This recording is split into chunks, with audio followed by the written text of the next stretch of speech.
Hello everyone, आज हम लोग बात करेंगे फिजिक्स के बारे में। देखिए, ये 60 क्वेश्चन की सीरीज़ है जो बाइलिंगुअल होने वाली है, हिंदी और इंग्लिश दोनों में।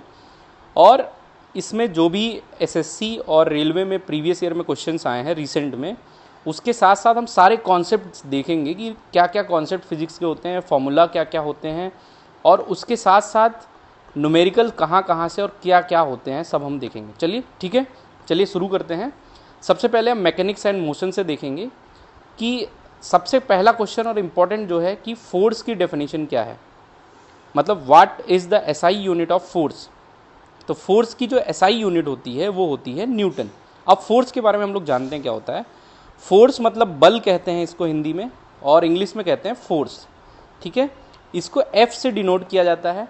जो चीज़ें आपको एग्जाम में जाननी वो मैं सब में बताता चलूँगा। तो पहली बात तो जो बल होता है ये कैसी राशि है, ये एक सदिश राशि है।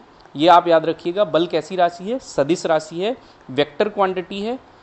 और इसका फॉर्मूला क्या होता है, F is equals to m into a, force is equals to mass into acceleration.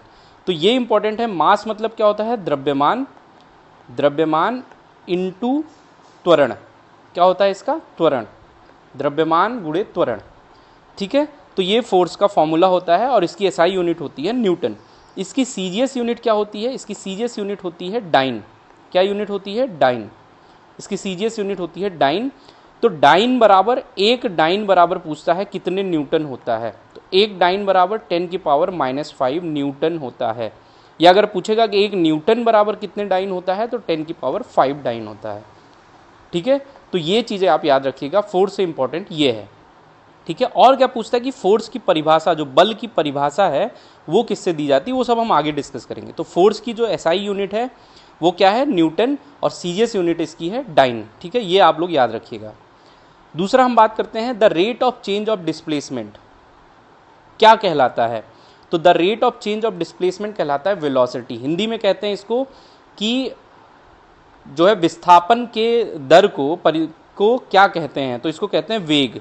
वेग कहते हैं हिंदी में इसको। ठीक है, अब दो चीज़ें इसको आपको जाननी है, एक तो डिस्प्लेसमेंट, डिस्प्लेसमेंट जिसको हम कहते हैं विस्थापन, और दूसरी चीज़ आपको जाननी है डिस्टेंस। इन दो चीज़ों के बारे में आपको जानना है। इस पर न्यूमेरिकल भी बनेगा जिसको हम कहते हैं दूरी।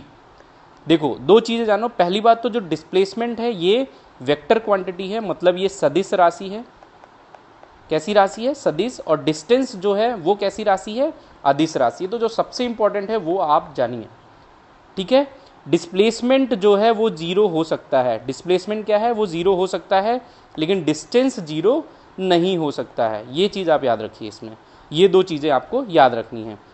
अब दूसरी हम बात करते हैं वेग जो है, वेलोसिटी जो है, वेग का क्या है, वेलोसिटी भी एक सदिश राशि है।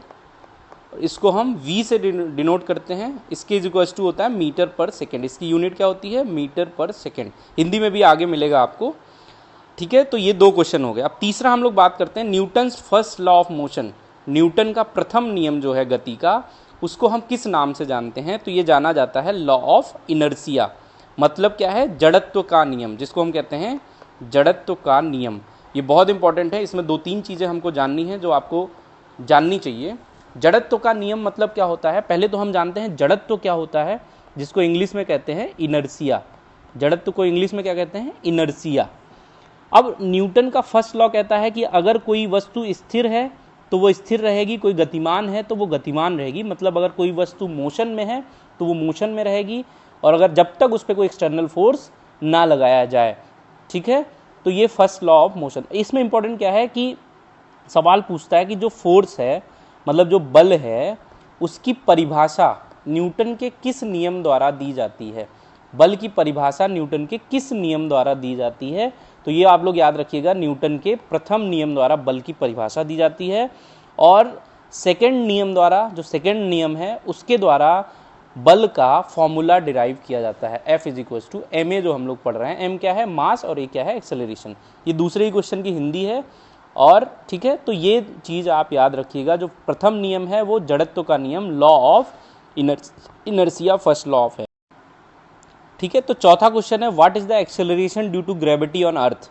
मतलब गुरुत्व के कारण, ग्रेविटी का मतलब गुरुत्व के कारण अर्थ पे एक्सेलरेशन कितना होता है। मतलब क्या पूछ रहा है, ये स्मॉल जी का मान पूछ रहा है आपसे।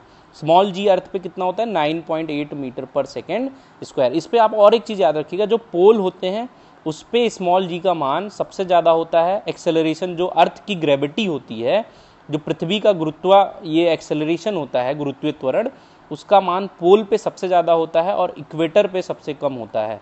ये आप याद रखिएगा। पोल मतलब नॉर्थ पोल और साउथ पोल दोनों पे मैक्सिमम होगा और इक्वेटर पे सबसे मिनिमम होगा। एक चीज़ और इसमें याद रखना है कि पूछता है चंद्रमा पर ग्रेविटी का मान कितना है। तो चंद्रमा पर पृथ्वी का 1/6, पृथ्वी पर जितना है उसका 1/6। ठीक है। इस पर एक क्वेश्चन और पूछा जाता है कि देखिए दो चीज़ें होती है, एक होता है द्रव्यमान मास जिसको हम बोलते हैं, और एक होता है भार जिसको हम बोलते हैं mg। ये एक तरीके का फोर्स होता है। ये सदिश राशि है, ठीक है, ये सदिश राशि है वेट, और ये अदिश राशि है। ठीक है, ये कभी नहीं चेंज होता है और ये चेंज होता रहता है। तो आप याद रखिएगा चंद्रमा पर भार चेंज होगा, द्रव्यमान नहीं चेंज होगा, और इसको आप याद रखिएगा। तीसरे क्वेश्चन का हिंदी वर्जन है, न्यूटन का पहला गति का नियम क्या कहता है, जड़त्व का नियम बताता है। ये मैंने आपको ऊपर समझाया। पांचवा क्वेश्चन देखिए, the momentum and object of an object depend upon. किसी वस्तु का संवेग किस पर निर्भर करता है।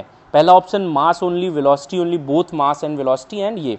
तो इसमें सही ऑप्शन है बोथ मास एंड वेलोसिटी, द्रव्यमान और वेग पर दोनों। अब मोमेंटम के बारे में पढ़ते हैं। मोमेंटम को p से रिप्रेजेंट किया जाता है। जो जो चीज़ें इंपॉर्टेंट होगी जिस क्वेश्चन में मैं आपको बताऊंगा, इसको p से रिप्रेजेंट किया जाता है। p इज इक्वल टू होता है m इंटू वी। m मतलब द्रव्यमान, मास जिसको बोलते हैं, मास कैसी राशि अभी आपको बताया, इनटू वेलोसिटी या जिसको हम बोलते हैं वेग। तो जो मोमेंटम होता है p होता है, ठीक है। संवेग जिसको हम बोलते हैं, मोमेंटम की हिंदी क्या होती है, संवेग। संवेग जो है दो चीज़ों पर डिपेंड करता है, p is equal to mass into velocity, मतलब द्रव्यमान और वेग दोनों पर डिपेंड करता है। ठीक है, ये चीज़ आप याद रखिएगा, केवल द्रव्यमान नहीं, केवल वेग नहीं, मास और इस पे। अब दूसरा हम पढ़ते हैं वर्क के बारे में। ठीक है, वर्क मतलब कार्य के बारे में। ठीक है, जो भी फॉर्मूले बता रहे हैं वो इंपॉर्टेंट है, जैसे फोर्स पे भी सवाल आएगा। कार्य मतलब वर्क। तो सबसे पहले जानिए जो वर्क है ये कैसी राशि है, ये अदिश राशि है। इसका फॉर्मूला क्या होता है, इसको हम W से डिनोट करते हैं, प्रदर्शित करते हैं, और इसके बराबर होता है फोर्स मतलब बल और गुणे D।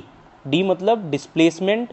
डिस्प्लेसमेंट को हिंदी में क्या कहते हैं, विस्थापन। अभी बताया मैंने आपको, इसको हिंदी में कहते हैं विस्थापन। ठीक है, तो W is equal to force into displacement या बल गुणे विस्थापन। ये चीज़ आप याद रखिएगा। इस पे भी सवाल आता है, ये कैसी राशि है, अदिश राशि है।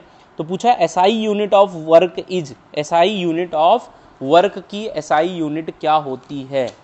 तो SI यूनिट वर्क की क्या होती है, जूल होती है। ठीक है, SI यूनिट क्या होती है, जूल। और इसकी CGS यूनिट क्या होगी ये भी आप जान लीजिए, इसकी CGS यूनिट होती है अर्ग, जिसको हम बोलते हैं अर्ग। ठीक है, तो छोटी यूनिट है, तो इसलिए आप जो है इसको याद रखिएगा, इसकी SI यूनिट क्या होती है, अर्ग। ठीक है, अब एक जूल में अगर कोई पूछे एक जूल में कितने अर्ग होते हैं, तो एक जूल में कितने अर्ग होंगे, 10 की पावर 7 अर्ग होंगे। ये आप याद रखना, एक जूल में कितने अर्ग होते हैं, 10 की पावर 7। ये इंपॉर्टेंट क्वेश्चन है, इस पे ही सवाल बनता है। कैसे सवाल बनते हैं मैं आपको दिखाता हूँ। जैसे मान लीजिए कि, ठीक है, आपको मैं सवाल बताता हूँ। बोलेगा कि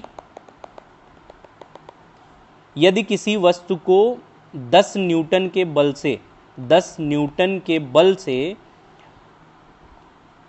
40 मीटर डिस्प्लेस किया गया, विस्थापित किया जाना है, तो उस पर कितना वर्क लगाना, कार्य करना पड़ेगा। तो आपको बताना पड़ेगा कार्य इज इक्वल्स टू 10 न्यूटन मतलब फोर्स हो गया, और 40 मीटर मतलब डिस्प्लेसमेंट हो गया।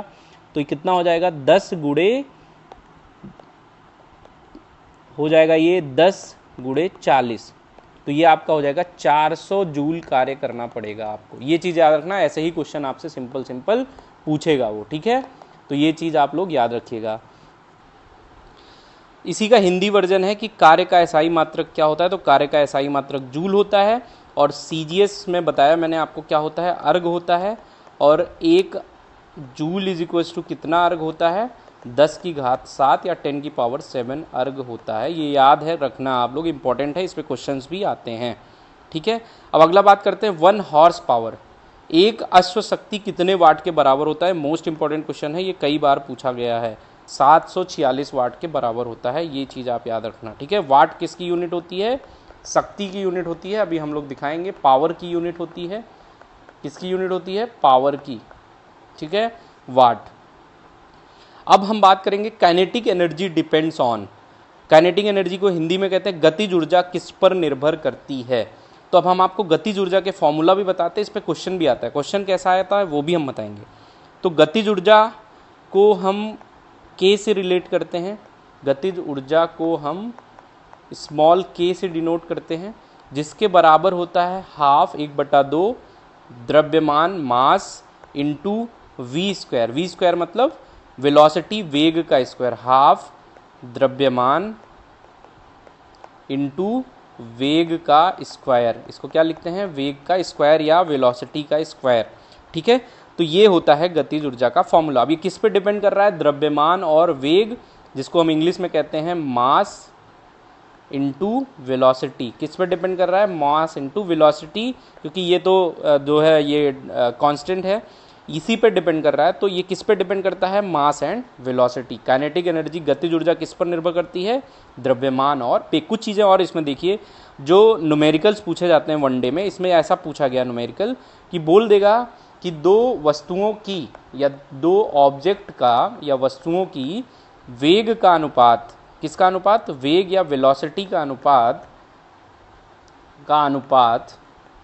वेग का अनुपात, ठीक है, 2:4 है, 2:4 है। तो उसके गतिज ऊर्जा का अनुपात या काइनेटिक एनर्जी का अनुपात आप बताइए। तो ये इंपॉर्टेंट है, काइनेटिक एनर्जी का उत्पाद। तो आपको क्या करना है, K1 लिखना है, K1 इज इक्वल टू हो जाएगा हाफ mv1 स्क्वायर, और K2 लिखना है हाफ mv2 स्क्वायर। इसमें बोलेगा कि जो द्रव्यमान है m है वो सेम है दोनों का, अगर दोनों वस्तुओं का द्रव्यमान सेम है तो K1/K2 आप निकाल लेंगे, तो क्या आ जाएगा, हाफ mv1 स्क्वायर और हाफ mv2 स्क्वायर, ठीक है। तो यहाँ से हम निकाल लेंगे, m कट जाएगा आपका, ठीक है, और बचेगा क्या आपका, v1 और v2 का स्क्वायर। तो K1/K2 आपका हो जाएगा, v कितना है, 2 का स्क्वायर 4 और इसका स्क्वायर 16। तो जो इनके गतिज ऊर्जा का अनुपात होगा वो क्या होगा, 4:16। तो याद रखिएगा, बहुत इंपॉर्टेंट क्वेश्चन है और ज़रूर पूछा जाता है। हम 9वां क्वेश्चन देखते हैं, the energy stored in stretch spring, खींची हुई स्प्रिंग में संचित ऊर्जा क्या कहलाती है। तो देखिए, अभी तो आपने गतिज ऊर्जा पढ़ी, अब हम पढ़ेंगे पोटेंशियल एनर्जी। जो खींची हुई चीज़ें होती हैं, आप स्प्रिंग को खींचेंगे तो उसको खींचने के लिए जो कार्य करेंगे उसमें वो कार्य उसके रूप में, किसमें, पोटेंशियल एनर्जी के रूप में, उसमें स्थितिज ऊर्जा के रूप में संचित हो जाता है। स्थितिज ऊर्जा को U से डिनोट करते हैं, इसका फॉर्मूला होता है mgh। इसको ज़्यादा आपको नहीं पढ़ना है, बस इतना याद रखिए। इसको किससे, जो किसी स्प्रिंग में खींचते हैं तो उसमें कौन सी ऊर्जा संचित होती है, ये आया है रिसेंट एग्जाम में, तो याद रखिएगा, ठीक है। अब अगला क्वेश्चन है, power is defined as, power मतलब शक्ति की क्या परिभाषा होती है। अभी मैंने ऊपर डिस्कस किया था, जितने इंपॉर्टेंट हैं सबके डेफिनेशन और फॉर्मूले हम डिस्कस करेंगे। तो शक्ति है power, P is equal to होता है W/T। अभी कार्य पढ़ा था आपने, W इज इक्वल टू होता है F/D। फोर्स पढ़ा था आपने, फोर्स इज इक्वल टू होता है मास इंटू एक्सेलरेशन, द्रव्यमान गुणे त्वरण, बल गुणे विस्थापन। तो P से हम इसको डिनोट करते हैं, पावर क्या होता है, वर्क अपॉन टाइम।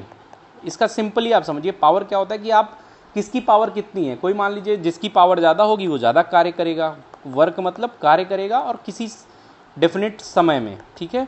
तो इसकी यूनिट क्या, इसकी जो डेफिनेशन होती है वो होती है कार्य करने की दर को जो है हम पावर, किसी की शक्ति कहते हैं। और इसको डिनोट क्या फॉर्मूला हो गया इसका, वर्क अपॉन टाइम, या इसको हिंदी में बोलेंगे कार्य बटे समय। इस पर भी सवाल आ सकता है कि यदि कोई व्यक्ति 20 सेकंड में 10 जूल काम करता है, 40 जूल कार्य करता है, तो उसकी शक्ति क्या है, उसकी शक्ति या पावर क्या है उसकी। तो आप डायरेक्ट फॉर्मूला लगा देंगे, power is equal to W/T। बहुत इंपॉर्टेंट है, देखिए वनडे एग्जाम में इतना टफ नहीं आता कि हमको IIT JEE वाला पढ़ना है, लेकिन इतना तो आपको पढ़ना ही पड़ेगा, ठीक है। अब अगला बात करते हैं, the SI unit of temperature. जो टेम्परेचर है, तापमान है, उसका SI यूनिट क्या होता है, ठीक है, ये बहुत इंपॉर्टेंट है। इससे और क्या क्वेश्चन बनते हैं वो भी हम बताएंगे, और तापमान से संबंधित जितने भी क्वेश्चन आते हैं वो सब हम बताएंगे। तो जो एसआई यूनिट टेम्परेचर होती है वो क्या होती है, केल्विन। इसको किससे डिनोट करते हैं, के से हम डिनोट करते हैं, ठीक है।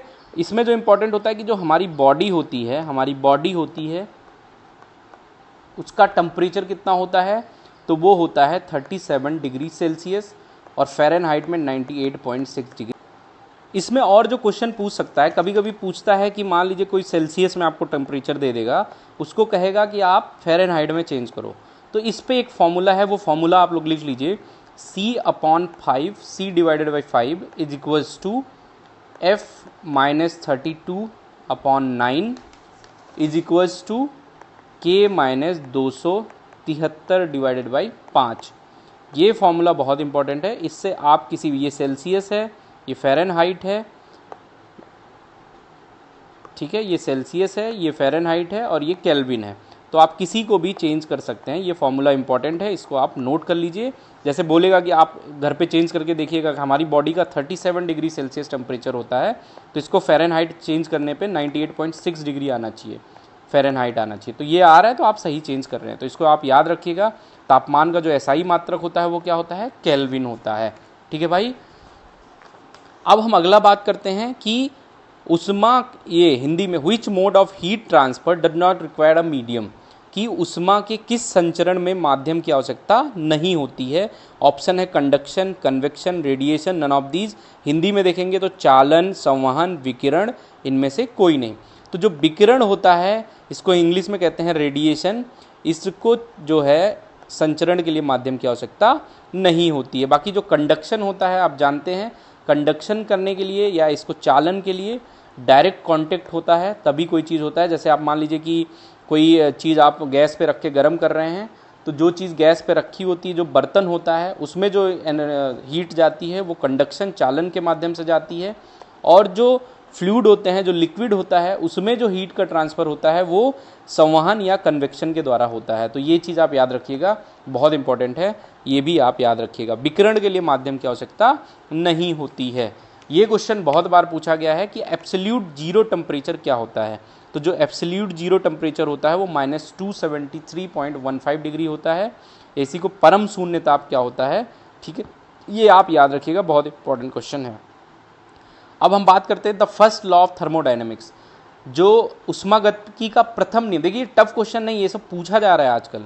उष्मागतिकी का प्रथम नियम क्या है, किससे संबंधित है। तो जो उष्मागतिकी का प्रथम नियम है वो है कंजर्वेशन ऑफ एनर्जी, ऊर्जा के संरक्षण से संबंधित है, इंपॉर्टेंट है, इसलिए आप इसको याद रखिएगा।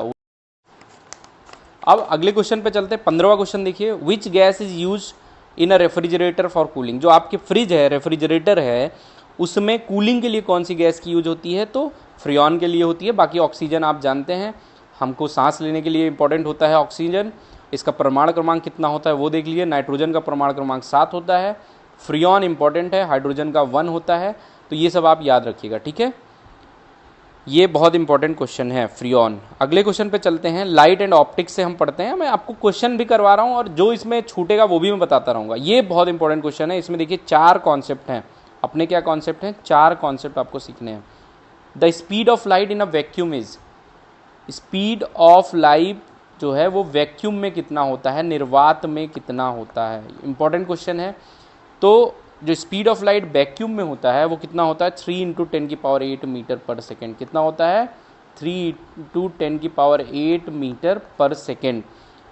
इसको अगर मीटर पर सेकेंड में तो ये होगा, इसी को अगर किलोमीटर पर सेकेंड में लिख दें तो 3 × 10⁵ किलोमीटर पर सेकेंड। इसी को 10⁵ को और निगोशिएट करेंगे तो 3 लाख किलोमीटर पर सेकेंड। ये याद रखिएगा, ये तीनों ऑप्शन सही हैं। तो ये क्वेश्चन आएगा तो आपको ये तीनों ऑप्शन याद होने चाहिए। प्रकाश की चाल किसमें अधिक, मतलब जो वैक्यूम है उसमें कितनी होती है, ठीक है, ये आप याद रखिएगा। प्रकाश की में अलग, यही देखिए यही क्वेश्चन है, निर्वात में कितनी चाल होती है ये, ठीक है। अब हम बात करते हैं कॉन्वेक्स लेंस, लेंस से बात करते हैं, लेंस और दर्पण की। ये बहुत इंपॉर्टेंट टॉपिक है, इससे बहुत सारे सवाल पूछे जाते हैं। A convex lens always form, उत्तल लेंस हमेशा कैसा प्रतिबिंब बनाता है।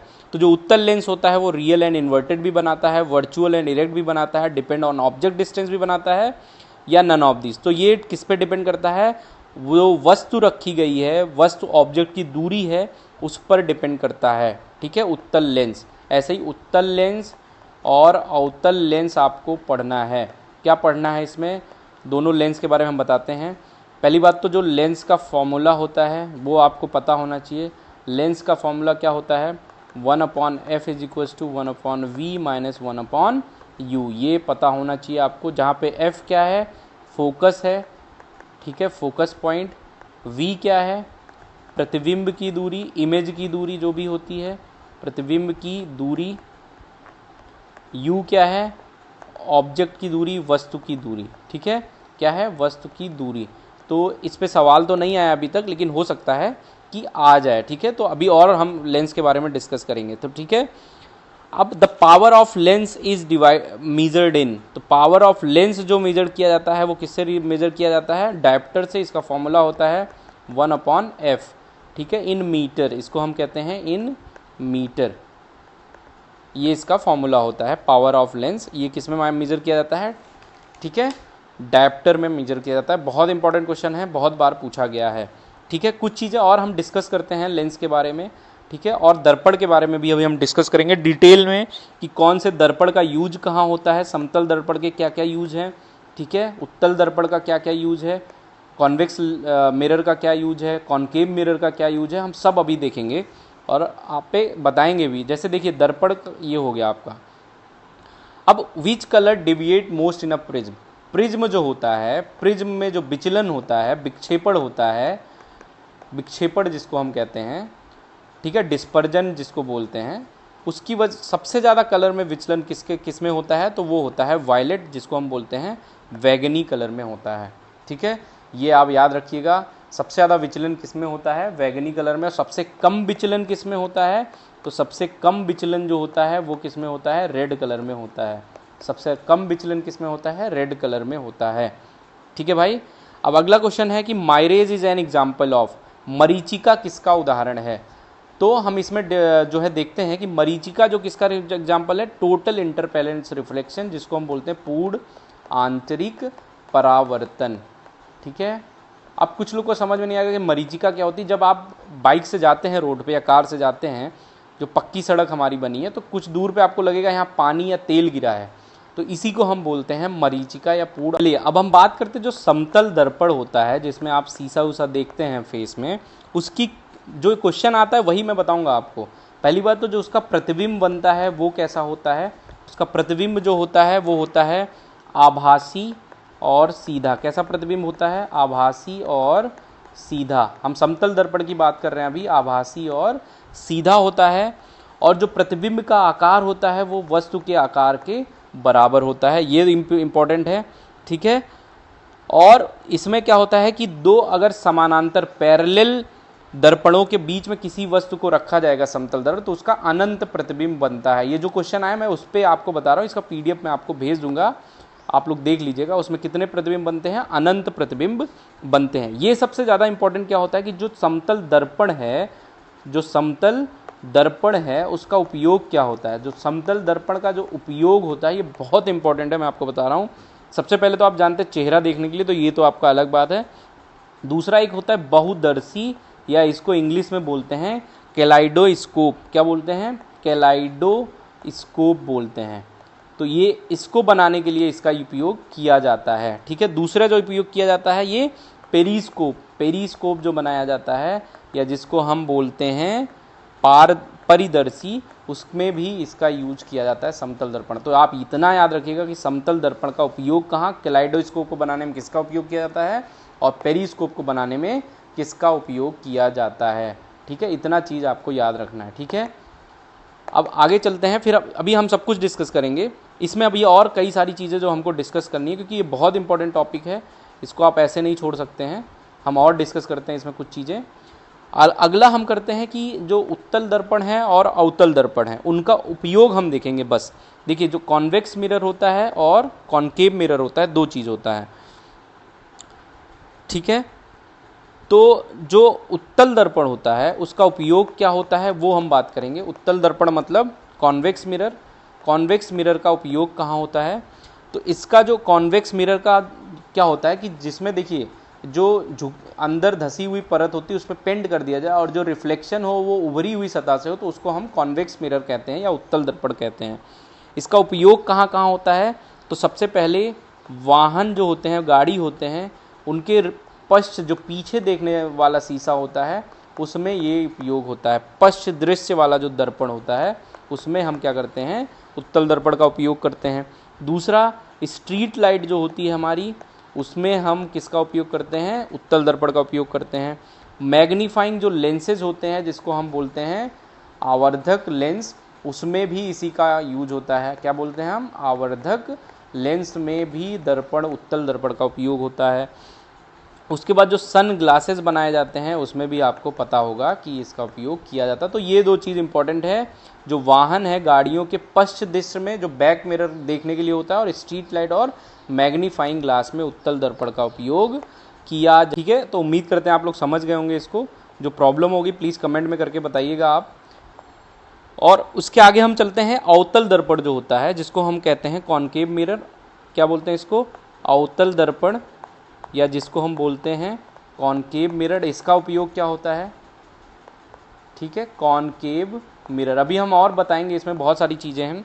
तो कॉनकेव मिरर में क्या होता है? जो अंदर की ओर होती है सतह, उससे जो है परावर्तन या रिफ्लेक्शन होता है यहाँ से। ठीक है, यहाँ से रिफ्लेक्शन होता है, ये आप जानिए, इसको आपको डिटेल में नहीं जानना है, बस आपको इसमें कुछ चीज़ें जो रटनी है। अवतल दर्पण मतलब क्या क्या रटना है आपको, मैं वो बताता हूँ। अवतल दर्पण, या हम बात करते हैं इसको कॉनकेव मिरर की। क्या है ये? कॉनकेव मिरर की। देखिए फिजिक्स में आप बेसिक समझ जाएंगे तो बहुत मज़ेदार सब्जेक्ट है, बहुत इम्पॉर्टेंट है। ये क्या होता है? जो टॉर्च होती है आपकी, योम जो वाहनों की हेडलाइट होती हैं, टॉर्च योम जो गाड़ी की हेडलाइट होती है उसमें यूज किया जाता है इसका। ठीक है, हेडलाइट में यूज किया जाता है। किस में यूज किया जाता है? हेडलाइट में। ठीक है, कि हेडलाइट में यूज किया जाता है। दूसरा जो है, जो डेंटिस्ट होते हैं, ठीक है भाई, तो इसका डेंटिस्ट के द्वारा जो दांत का इलाज होता है उसमें भी इसका उपयोग किया जाता है। उसके बाद जो सेविंग मिरर होते हैं आपके, क्या कौन से मिरर होते हैं? जो सेविंग मिरर होते हैं उसमें भी इसका उपयोग किया जाता है। ठीक है भाई, सेविंग मिरर जिसमें आप दाढ़ी वाड़ी बनवाने जाते हो। उसके बाद सौर भट्टी में जो सोलर फर्नेस होता है उसमें भी इसका यूज किया जाता है। ये सारे इंपॉर्टेंट है, ये आपसे पूछा जाएगा। फिर खगोलीय दूरदर्शी, इसको सोलर फर्नेस बोलते हैं। फिर खगोलीय दूरदर्शी जो होता है उसमें भी इसका यूज किया जाता है। ठीक है भाई, तो इतना चीज़ आप याद रखना, अवतल दर्पण का यहाँ उपयोग किया जाता है। चलिए आगे चलते हैं हम, और भी जो क्वेश्चन आएंगे हम लोग डिस्कस करते रहेंगे। ठीक है, बाकी आपको इसमें पढ़ना क्या है कि दूरदृष्टि दोष के लिए किस दर्पण का उपयोग किया जाता है? तो दूर के लिए उत्तल का और पास के लिए अवतल का। दूर में ऊ आ रहा है तो इसके लिए आप याद कर सकते हैं, बाकी आप ये सब चीज़ें पढ़ लेना। लेंस की भी जो यूज कहाँ किया जाता है वो सब चीज़ें आप याद रख लेना। लेंस का उपयोग कहाँ पे किया जाता है, कौन से लेंस का, अवतल लेंस का, उत्तल लेंस का, और ये मतलब अभी आगे क्वेश्चंस आएंगे फिर हम डिस्कस करेंगे। ठीक, देखिए इन्होंने, ओम साहब ने एक लॉ बताया। इन्होंने बताया कि जो करंट होती है, जो आई, करंट को आई से डिनोट करते हैं, ये प्रोपोर्शनल होता है वी से, या वी प्रोपोर्शनल आप मान लीजिए। वोल्टेज जो होता है वो आई के प्रोपोर्शनल होता है। जब प्रोपोर्शन का साइन हटाते हैं तो एक चीज़ आती है जिसको हम बोलते हैं रेजिस्टेंस, या जिसको हम बोलते हैं प्रतिरोध।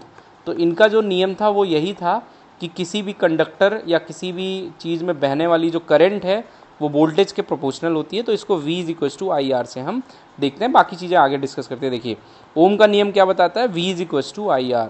ठीक है, वोल्टेज = करंट इंटू रजिस्टेंस। ठीक है भाई, अब the unit of electric current, most important question है आपके। इलेक्ट्रिक करंट का जो है वो यूनिट क्या होता है? मतलब विद्युत धारा जो होती है उसकी यूनिट क्या होती है? विद्युत धारा की यूनिट क्या होती है? तो विद्युत धारा की जो यूनिट होती है वो क्या होती है? एम्पियर होती है। क्या होता है? एम्पियर। याद रखिएगा, इसका फॉर्मूला क्या होता है? इसको I से डिनोट करते हैं, Q/T। Q क्या होता है? इसको हम चार्ज बोलते हैं। चार्ज की यूनिट क्या? चार्ज मतलब, और T मतलब टाइम, समय। चार्ज मतलब आवेश और टाइम मतलब समय। तो ये याद रखिएगा, Q = होता है N × E, number of electron कहीं से जितना जाएंगे उतना उस पर चार्ज होगा। ये टाइम होता है। इसकी यूनिट होती है क्यू की कूलम्ब यूनिट होती है, क्या होती है? कूलम्ब। चार्ज की यूनिट क्या होती है? आवेश की यूनिट होती है कूलाम जिसे आप बोलते हैं, या कूलम्ब जिसको हम बोलते हैं। ठीक है भाई, इसको याद रखना। करंट कैसी राशि है? अदिश राशि है, ये भी इंपॉर्टेंट है, इसको भी आप याद रखिएगा। ठीक है भाई, अब आगे चलते हैं हम लोग। विद्युत धारा का मात्रक क्या है? विद्युत धारा का मात्रक क्या है? एम्पियर होता है। विद्युत धारा का मात्रक क्या होता है? एम्पियर होता है।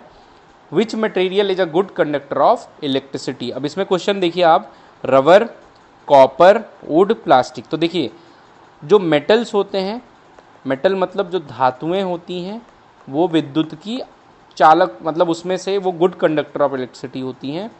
ठीक है, तो इसमें मेटल क्या दिख रहा है आपको? कॉपर जो है, कॉपर के वायर भी आप घर में यूज करते हैं, तो विद्युत का सुचालक जो है वो क्या है? कॉपर है। क्या है उसमें? कॉपर। ठीक है भाई, ये याद रखना। ये इंपॉर्टेंट क्वेश्चन है। Transformer works on the principle of, जो एक ट्रांसफार्मर होता है वो किस पर काम करता है? तो ये काम करता है म्यूचुअल इंडक्शन। ये सब आपको ज़्यादा जानने की ज़रूरत नहीं है, बस आप ये जानिए किस पे काम करता है? पारस्परिक प्रेरण या म्यूचुअल इंडक्शन पे काम करता है transformer. The magnetic field inside a solenoid, ठीक है, किसी सोलेनाइड के अंदर जो मैग्नेटिक फील्ड होती है वो कैसी होती है? चुंबकीय क्षेत्र होता है। ये भी सवाल अभी आया था रिसेंट में, तो वो कैसा होता है? एक समान होता है। इसको आप देख लीजिए, आएगा तो कर दीजिएगा, नहीं तो अब कुछ मॉडर्न फिजिक्स के क्वेश्चन देखते हैं। The smallest unit of matter, ठीक है, मैटर की स्मॉलेस्ट यूनिट क्या होती है? वो होती है एटम। पदार्थ की सबसे छोटी इकाई क्या होती है? एटम होती है। ठीक है, एटम, जिसको हम क्या बोलते हैं? परमाणु। हिंदी में क्या बोलते हैं? परमाणु। ये आप याद रखिएगा, पदार्थ की सबसे छोटी इकाई क्या है? परमाणु। बाकी आप इलेक्ट्रॉन और प्रोटॉन के बारे में आए तो इलेक्ट्रॉन पर कितना चार्ज होता है? 1.6 इंटू 10⁻⁻19 कूलाम। आज जब आप देखेंगे कूलाम क्या है? आवेश होता है, जिसकी यूनिट है। इसकी खोज किसने की थी? टॉमसन जी ने की थी। हिंदी में हम लोग पढ़ते थे ईंटा पर नाचे। ठीक है, तो ये याद रखिएगा। ई मतलब इलेक्ट्रॉन, इसकी खोज की थी जे टॉमसन ने। पी मतलब प्रोटॉन, इसकी की थी रदरफोर्ड ने। एन मतलब न्यूट्रॉन, ना मतलब, और इसकी खोज की थी जेम्स चैडविक ने। तो आप याद रखिएगा। ठीक है, पदार्थ की जो सबसे छोटी इकाई होती है वो ये होती है। अब देखिए, द चार्ज ऑफ इलेक्ट्रॉन भी पूछा है, -1.6 इंटू 10 की पावर, याद रखिएगा, -1.6 इंटू 10 की पावर -19 होती है। 1.6 × 10 की पावर -19 कूलम। सी मतलब कूलम, चार्ज की आप यूनिट क्या होती? कूलम। आगे हम चलते हैं कि रेडियो एक्टिविटी की खोज किसने की थी? तो रेडियो धर्मिता की जो खोज की थी वो किसने की थी? हेनरी बैकरेल ने की थी। याद रखिएगा, बहुत गलत करते हैं इसमें, हेनरी बैकरेल ने की थी। रेडियो एक्टिविटी की खोज किसने की थी? हेनरी बैकरेल जी ने की थी। रदरफोर्ड तो आप जान ही गए, प्रोटॉन की खोज किए थे। आइंस्टीन ने, आप जानते ही हैं आइंस्टीन के बारे में, और मैरी क्यूरी भी आप आगे पढ़ेंगे। Which particle has no charge, किसके पास कोई चार्ज नहीं होता? तो इलेक्ट्रॉन पे माइनस चार्ज होता है, प्रोटॉन पे प्लस चार्ज होता है, और जो न्यूट्रॉन होता है वो कैसा होता है? न्यूट्रॉन को क्या मतलब? न्यूट्रॉन मतलब न्यूट्रल होता है, इस पर कोई भी चार्ज नहीं होता है। ये आप याद रखिएगा, सवाल पूछ सकता है आपसे। आगे बढ़ते हैं कि लेजर जो होता है, लेजर स्टैंड्स फॉर, लेजर का जो फुल फॉर्म है ये इंपॉर्टेंट है। तो लेजर का फुल फॉर्म क्या होता है? Light amplification by stimulated emission of radiation. Light amplification by stimulated emission of radiation, याद रखिएगा। हिंदी में भी इसका हम दिए हैं, PDF में आपको प्रोवाइड कर दूंगा अपने टेलीग्राम चैनल पे। The speed of sound is maximum in steel. देखो याद रखना, जो साउंड होता है, ठीक है, जो ध्वनि होती है, उसकी सबसे ज़्यादा आवाज़ किस में होती है? ठोस में या सॉलिड चीज़ों में होती है। ठीक है, या मेटल्स में सबसे ज़्यादा होगी। तो इसमें जो मेटल है वो क्या है? स्टील है। बाकी वाटर लिक्विड है, एयर भी जो है गैस है, और वैक्यूम में तो चलता ही नहीं। जो ध्वनि है वो वैक्यूम में ट्रेवल नहीं कर सकती है, मतलब निर्वात में चल नहीं सकती है। ये इंपॉर्टेंट है, इसको आप याद रखिएगा। आगे बात करते हैं the frequency of Audible sound. हम कितनी फ्रिक्वेंसी की जो है वो साउंड जो है वो सुन सकते हैं? तो 20 हर्ट्ज से लेकर 20,000 हर्ट्ज तक। अब एक चीज़ आप और देख रहे होंगे, जो ध्वनि है उसकी जो इकाई होती है वो मतलब हर्ट्ज होती है। ध्वनि को मापते हैं हम डेसिबल में। किस में मापते हैं? डेसिबल में, लेकिन इसकी यूनिट जो होती है वो क्या होती है? हर्ट्ज होती है। ठीक है, ध्वनि की आवृत्ति की जो यूनिट होती है, ध्वनि के आवृत्ति की जो यूनिट होती है फ्रिक्वेंसी की, वो उसकी यूनिट क्या होती है? हर्ट्ज होती है। क्या होती है? हर्ट्ज। इसको आप याद रखिएगा। ठीक है भाई, अब बात करते हैं अल्ट्रासाउंड हैज अ फ्रिक्वेंसी, जो आप अल्ट्रासाउंड कराने जाते हैं उसकी क्या फ्रिक्वेंसी होती है, तो वो 20,000 से अधिक होती है। ठीक है, इसीलिए हम बोलते हैं कि इसको आप सुन नहीं सकते हैं और हमको बाहर भी निकाला जाता है, ये हानिकारक होती है जब आप अल्ट्रासाउंड कराने जाते होंगे। ठीक है, अब हम बात करते हैं इको। तो भाई कहते हैं नहीं बहुत इको आ रहा है तुम्हारी आवाज़ में, ये आ रहा है वो आ रहा है। तो इको किसके कारण उत्पन्न होता है, जो ध्वनि का परावर्तन होता है, जब समझे रिफ्लेक्शन ऑफ लाइट, ध्वनि का परावर्तन जो होता है उसकी वजह से ध्वनि का, जैसे लाइट है, लाइट में रिफ्लेक्शन होता है, कोई रेज आती है तो वो किसी अगर सरफेस पे गिरती है तो वो टकरा के वापस अपने मार्ग में जाती है। तो वैसे ही साउंड के साथ भी रिफ्लेक्शन होता है, उसका भी इको इसी वजह से होता है। इसीलिए जब आप किसी पहाड़ में जाते हैं और वहाँ पे बोलते हैं तो आपको वही आवाज़ 4 बार घूम के सुनाई देती है। ठीक है, the pitch of sound, sound की जो तारत्व होता है वो किस पे डिपेंड करता है, आवृत्ति पे डिपेंड करता है, आयाम चाल तरंग दैर्ध्य पर डिपेंड नहीं करता है। याद रखिएगा, जो ध्वनि का तारत्व है वो किस पर डिपेंड करता है, आवृत्ति पर डिपेंड करता है। अब कुछ मिसलेनियस क्वेश्चन करते हैं, जो चीज़ें छूट गई हैं वो हम कैसे पढ़ेंगे। द यूनिट ऑफ प्रेशर, दाब का मात्रक क्या होता है, बहुत इंपॉर्टेंट क्वेश्चन है। दाब मतलब प्रेशर, प्रेशर दाब का मात्रक क्या होता है। अब किसी चीज़ पे दाब का मात्रक जो होता है, पहले तो हम फॉर्मूला देखते हैं इसका।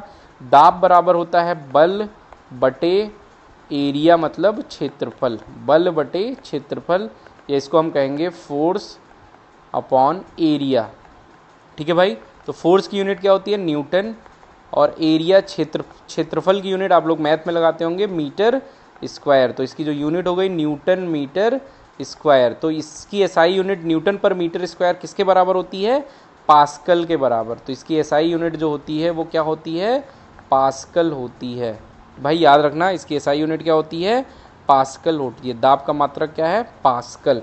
ठीक है भाई, इसका आप फॉर्मूला भी याद रख लीजिएगा कि दाब बराबर होता है बल बटे क्षेत्रफल। क्या होता है, बल बटे क्षेत्रफल। बहुत इंपॉर्टेंट है, इस पर भी सवाल पूछा जा सकता है, यूनिट याद रखिएगा आप लोग। अब आर्किमिडीज प्रिंसिपल, जो आर्किमिडीज का सिद्धांत है वो किसके लिए लगता है, तो आर्किमिडीज के सिद्धांत जो है वो जो फ्लूइड्स होते हैं उनके लिए लगता है, जिसमें एक बल होता है जिसको हम कहते हैं बुएंसी या उत्प्लावन बल। ठीक है, ये आप लोग पढ़े होंगे, 3 चीज़ें आती हैं, आपको डिटेल में नहीं बताना है कि जब कोई चीज़ आंशिक रूप से डूबी हो पानी में, पूर्णतः कब डूबती है पानी में, और आधी, मतलब ये चीज़ें आप जान लीजिए कि आर्किमिडीज का जो है वो सिद्धांत कहाँ पे लगता है, उत्प्लवन बल पे।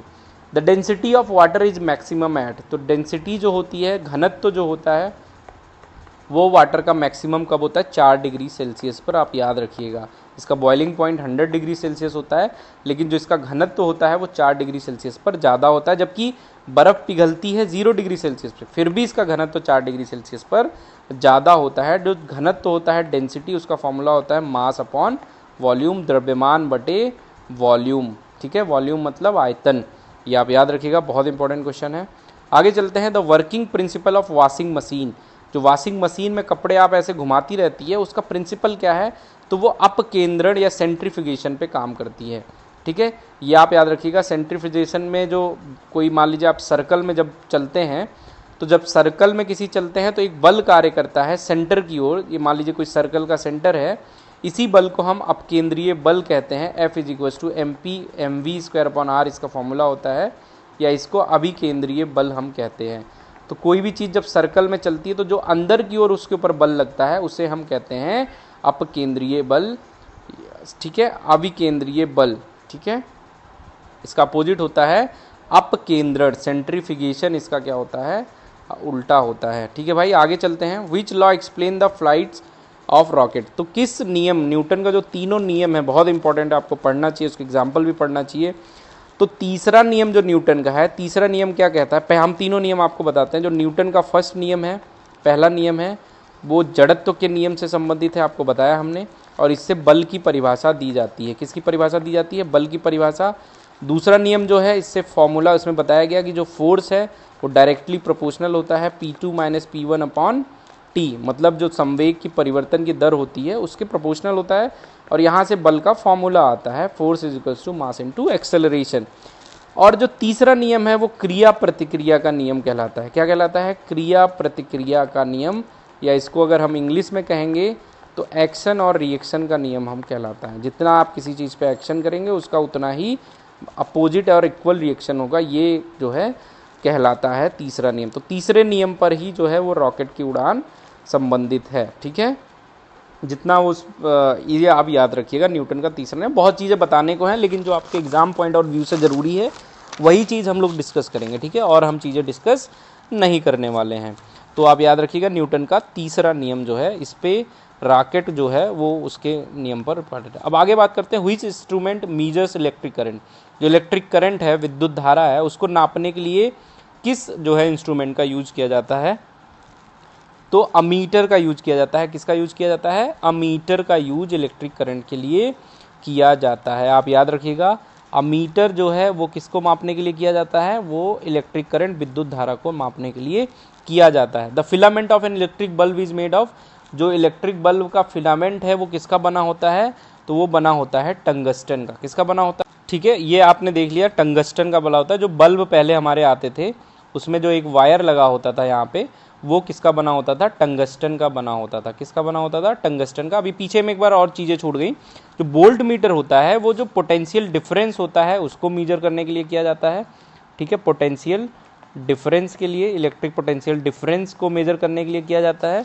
गैल्वेनोमीटर जो होता है वो स्मॉल करंट, जो स्मॉल अमाउंट ऑफ करंट होती है उसको मेजर करने के लिए, जो बहुत कम विद्युत धारा होती है उसको मापने के लिए गैल्वेनोमीटर का यूज किया जाता है। आप इसको याद रखिएगा, ये क्वेश्चन आते नहीं इसलिए मैंने बताया नहीं, तो अभी आपको ये बताते हैं। टंगस्टन जो है, पहले जो बल्ब यूज होते थे उसमें आपका ये टंगस्टन जो है वो यूज किया जाता था। ठीक है, अब ये इंपॉर्टेंट क्वेश्चन है, fuse wire is made of fuse wire क्या होता है, इसका किसका बना होता है? तो जो फ्यूज वायर होता है, देखिए दो चीज़ें हैं। रजिस्टेंस का मतलब क्या होता है? जो फ्यूज वायर की हम बात करेंगे तो फ्यूज वायर में क्या चीज़ें आपको देखनी है। जो फ्यूज वायर होता है, जो आपके घर में फ्यूज लगा होता है उसमें वायर लगा होता है, वो वायर किसका बना होता है? तो आप देखिए इसका क्या होता है, जो रजिस्टेंस होता है आर से डिनोट करते हैं, ये बहुत ही हाई होता है। क्या होता है? हाई होता है, बहुत ज़्यादा होता है।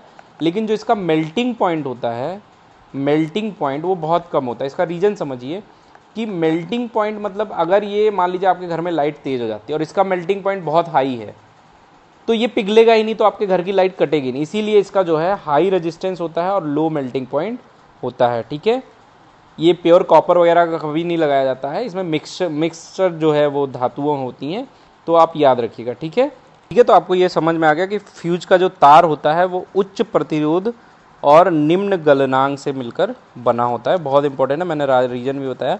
The unit of wavelength, wavelength की यूनिट जो होती है वो क्या होती है? मीटर ही होती है। वेवलेंथ की भी यूनिट क्या होती है? ये भी एक तरंगदैर्ध्य भी क्या है? एक इकाई, ये भी एक मीटर होता है इसका यूनिट। ठीक है, विच mirror is use in saving mirror. अभी मैंने आपको बताया ऊपर कि सेविंग मिरर में कौन सा मिरर यूज होता है? कॉनकेव, या जिसको हम बोलते हैं अवतल दर्पण। इंपॉर्टेंट है, मिरर के यूज पढ़ने हैं आपको। समतल दर्पण के मैंने बताया था कैलाइडोस्कोप और पेरिस्कोप, बहुदर्शी और परिदर्शी को बनाने में यूज किया जाता है। उत्तल दर्पण का भी आपको उपयोग मैंने बताया था। ठीक है भाई, तो ये आप देख लेना ऊपर। The phenomena of light bending around obstacle is called.